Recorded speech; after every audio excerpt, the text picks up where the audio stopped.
న్యూస్కి స్వాగతం. నా పేరు స్వప్న, మా నాన్న పేరు వెంకయ్య కొండ, మా తమ్ముడు కొండ వంశీ. మేము రేబాల గ్రామం నాగమాంబపురం పంచాయతీలో ఉచ్చిరెడ్డిపాలెం మండలం. అక్కడ నివాసం గత 15 సంవత్సరాల నుంచి నివాసం ఉంటున్నాం సార్.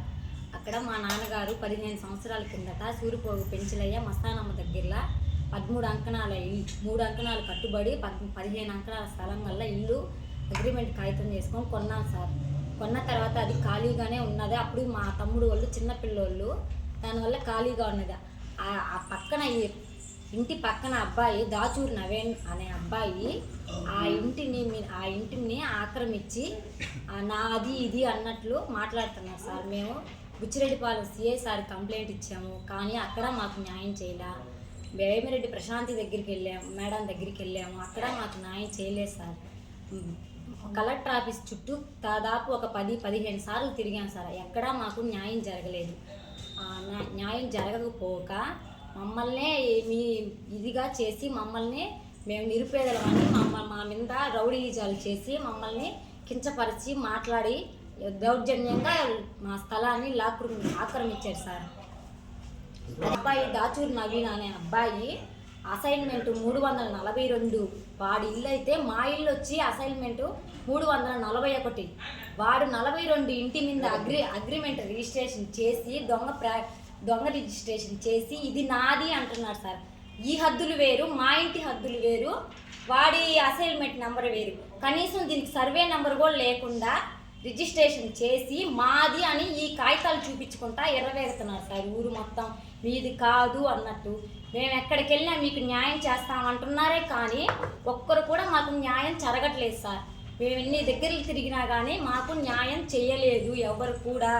దయచేసి మాకు న్యాయం చేయండి అని ప్రెస్ మీట్ పెట్టి ప్రతి ఒక్కరిని పేరు పేరున ధన్యవాదాలు తెలుపుకుంటా మాకు న్యాయం చేయండి సార్. పని చేసి సంపాదించుకున్నాం సార్. ఈరోజు నా బిడ్డలు లోన్ పెట్టేసి మమ్మల్ని లోన్ వచ్చిన వాళ్ళు అడుచుకొని సార్. చిన్నప్పటి పొలం పనులు చేసి అన్నీ చేసుకొని సంపాదించుకొని కష్టపడి కొనుక్కుంటే ఆ రోజు కొనుక్కోమని ఇచ్చింది కూడా చూడలేదు సార్. అప్పుడు సినిమా కొనుక్కొచ్చాను అన్ని. ఈరోజు కరెక్ట్గా నాకు ముందుకు వస్తున్నాను సార్. ఆ రోజు కొనుక్కోమని సలహా ఇచ్చింది కూడా వాళ్ళు. కొనుక్కోమని పోతుంది పక్కన వాళ్ళు పట్టి కొనుక్కోమని చెప్పింది వాళ్ళు. ఈరోజు నీది కాదు, ఎక్కడ దిక్కులు సార్ చేసుకో. మొన్న మట్టి తోలిచ్చారు సార్. ఆ చోట్లో ఎందుకు తోలిచ్చారు? నా చోట్లు మట్టి అంటే మట్టి గడ్డలతో కొట్టి నేను ఆ చోట్లు బూడిచి పెట్టి నా మీద ఇల్లు కడతారు సార్ వాళ్ళు. నా సమాజం మీద ఇల్లు కడతారు సార్ వాళ్ళు. మా ఆయన పేరు కొండ వెంకయ్య సార్, నా పేరు అదొకటి సార్. నెల్లూరు జిల్లా ఉచ్చిరెడ్డిపాలెం మండలం రేబాల గ్రామం. గత 15 సంవత్సరాలుగా మస్తానమ్మ అనే వ్యక్తి కొండ వెంకయ్య గారికి, మా నాన్నగారు అయిన కొండ వెంకయ్య గారికి ఇల్లు అమ్మింది. ఆ ఇంటి పక్కనే ఉన్న దాచూరు నవీన్ అనే వ్యక్తి టిఫిన్ అంగడి పెట్టుకుంటా అని మామూలుగా పెట్టుకునేది. ఇటీవల కాలంలో నా మ్యారేజ్ అయిన వల్ల ఆ ఇంట్లోకి మేము పోవాల్సింది. మామ ఖాళీ చేయంటే ఇల్లు నీది కాదు, ఇల్లు మాది, రిజిస్ట్రేషన్ చేయించాము అని. సరే అని చెప్పి మా ఊళ్ళో పెద్ద ఆయన ఉంటే ఆ పెద్ద ఆయన కాడికి వెళ్తే అతను కూడా చెప్పాడు, అయ్యా ఆ ఇల్లు కొండ వంశీ వాళ్ళది, కొండ వెంకయ్య వాళ్ళది, దాచూరు నవీన్, నువ్వు ఖాళీ చేయంటే నువ్వు ఎవరికి చెప్పుకుంటావు చెప్పుకోపో అని చెప్పాడు సార్. ఆ తర్వాత వచ్చి బుచ్చిరెడ్డిపాలెం పోలీస్ స్టేషన్కి వెళ్తే ఇది సివిల్ మ్యాటరు, ఇది కోర్టులో తేలాలా అని చెప్పాడు. తర్వాత వచ్చి కలెక్టర్ ఆఫీస్ దగ్గరికి వచ్చాను సార్. కలెక్టర్ ఆఫీస్ దగ్గరికి వచ్చి 23 సార్లు అర్జీలు ఇచ్చారు సార్. ఆ తర్వాత 2 సార్లు ఎస్పీ ఆఫీస్ దగ్గరికి వెళ్ళాను సార్. ఆయన మా ఊరు పక్కన నాగమాంపురం సచివాలయం దగ్గరికి వెళ్తే సచివాలయం సిబ్బంది ఏం చెప్తున్నారు సార్, ఈ విధంగా ఫేక్ డాక్యుమెంట్ పుట్టించి ఇల్లు అతను అంటున్నారు సార్ అంటే ఈ కాగితాలు చెల్లవని చెప్పారు సార్. ఎంఆర్ఓ సార్ దగ్గరికి వెళ్తే ఎంఆర్ఓ సార్ కూడా అదే మాట చెప్పారు సార్, ఈ ఫేక్ కాగితాలు చెల్లవంటున్నారు.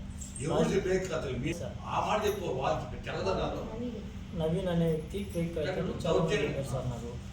తర్వాత ఇంకా నేను 100 మంది గారికి తిరిగినా నాకు ఏ సహాయం చేయలేదు సార్. మేడం గారు చెప్తే కూడా చేయలేదు. వేమిరెడ్డి ప్రశాంత్ రెడ్డి గారు మేడం కాడికి పోయా. మేడం కాడికి పోతే మేడం ఇది పరిస్థితి, ఇది ఇల్లు మేము కొనుక్కున్నాం మేడం గత 15 సంవత్సరాల క్రితం అంటే, సరే అని మా ఊరు అతనికి ఫోన్ చేసి, అన్న ఇది పేదల ఇల్లు, ఆ ఇల్లు వాళ్ళకి ఇప్పించమని చెప్పింది. చెప్తే అమ్మ నేను ఇప్పించేస్తా అంటున్నా, బయటకు వచ్చి నువ్వు ఎవరికి చెప్పుకుంటూ చెప్పుకోపో అని సవాల్ ఇస్తున్నారు సార్. ఇంట్లో ఆడవాళ్ళు కొనుక్కో ఉంటే ఇంటి మీదకి వచ్చి రాళ్ళు ఇసిరేయడం, కత్తి చూపించి నేను చంపేస్తాను, చంపేసిన తర్వాత ఇంట్లో స్థలం ఇల్లు కట్టుకుంటాను అని రోజు గొడవ తాచి చూపిస్తున్నారు సార్ మాకు. సార్ మా ఇల్లు మాకు ఇప్పమని కోరుతున్నాం సార్.